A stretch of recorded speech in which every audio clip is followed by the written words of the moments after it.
All right, today we're diving into a really fascinating and often overlooked conflict, the Mahdist War.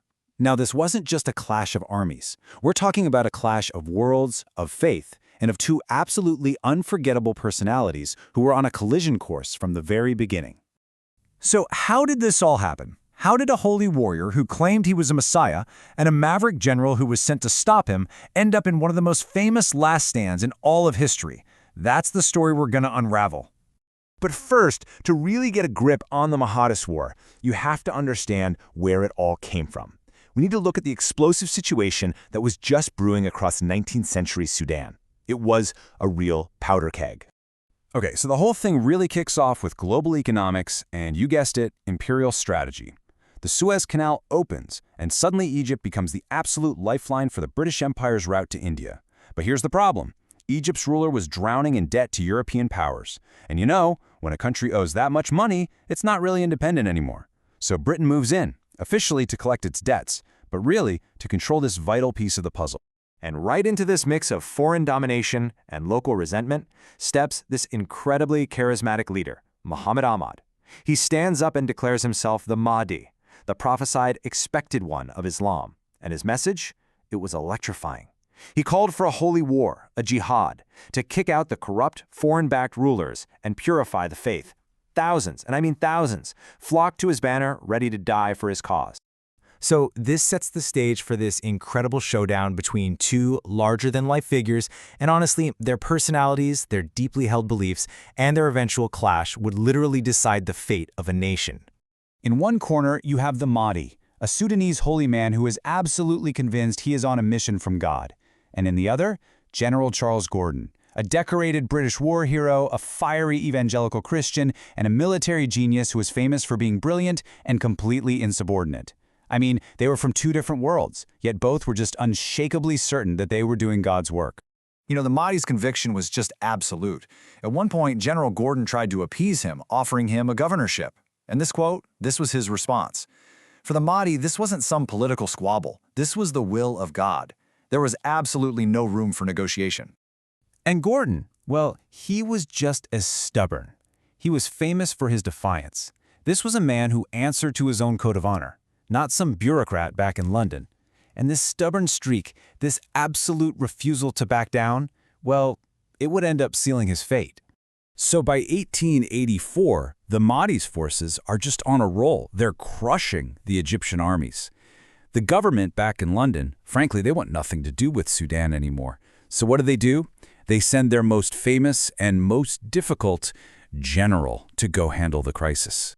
Now, Gordon's official mission was pretty straightforward. Get to Khartoum and get the Egyptian soldiers and civilians out of there.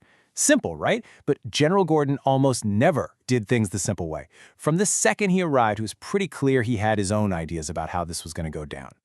So he evacuates some of the civilians, about 2,500, and then he makes his fateful choice. He basically sends a telegram saying he refuses to leave, calling it an indelible disgrace to abandon the city. He was staying. He was going to fight. And just like that, a rescue mission turned into one of the most legendary sieges in history. So, you're probably wondering, how on earth did Gordon hold off a massive army for so long with just a small garrison? Well, he was a brilliant military engineer, and he turned Khartoum into a fortress. He took river steamers and bolted on armor and guns, turning them into a makeshift navy. He laid minefields, and he even put up wooden dummies along the walls to trick the Mahdi's forces. He used literally every trick in the book. For 10 long, grueling months, Gordon's fortress held on. But inside those city walls, time, food, and hope, they were all running out. And back in London, a hesitant British government was just endlessly debating whether or not they should actually send a relief force to save him. As the siege just dragged on, the people of Khartoum began to starve. I mean, they were eating donkeys, dogs, cats, even the leather from their own shoes.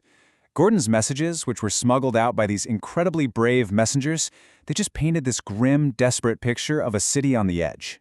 Then, in the dark, early hours of January 26, it happened.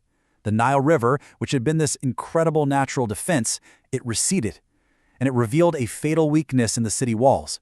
The Mahdi's warriors stormed the gap.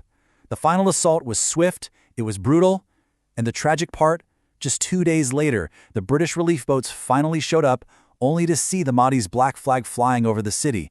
They were 2 days too late. In that final, bloody assault, the entire defending garrison, about 7,000 men, was completely wiped out.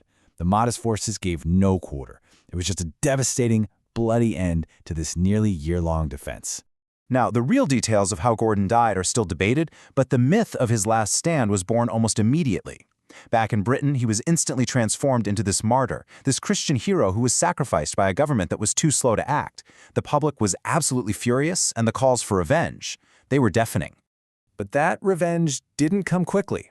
The Mahdi actually established his own state, which ruled for over a decade. But the British Empire, well, it has a very long memory. In 1898, they came back to Sudan, and this time they came with overwhelming force. They were determined to avenge Gordon and reconquer the country once and for all. And what happened next, honestly, it wasn't a battle, it was a massacre. Just look at the insane technological gap between these two armies. The British-Egyptian force, led by Herbert Kitchener, had railways, steamships, and the brand new, devastating Maxim machine gun. The Mahdist army, they had incredible courage and faith, but they were armed with spears and old rifles. As you can see, it was a complete annihilation. This battle was just a brutal, stark lesson in a new kind of warfare. Industrial firepower had made traditional armies totally obsolete. The whole thing was over in a few hours. Tens of thousands of Mahdist warriors were killed, while the British side had fewer than 50 casualties. Sudan was reconquered, and the so-called shame of Khartoum was avenged with blood. Which brings us to our final question. Was this bloody reconquest of Sudan really all about avenging the fallen hero of Khartoum? Or was Gordon's death just a convenient excuse for the British Empire to finish what it had started? A cold, calculated move in the great game of imperial power, driven all along by debt, trade routes, and the simple, relentless pursuit of dominance. Something to think about.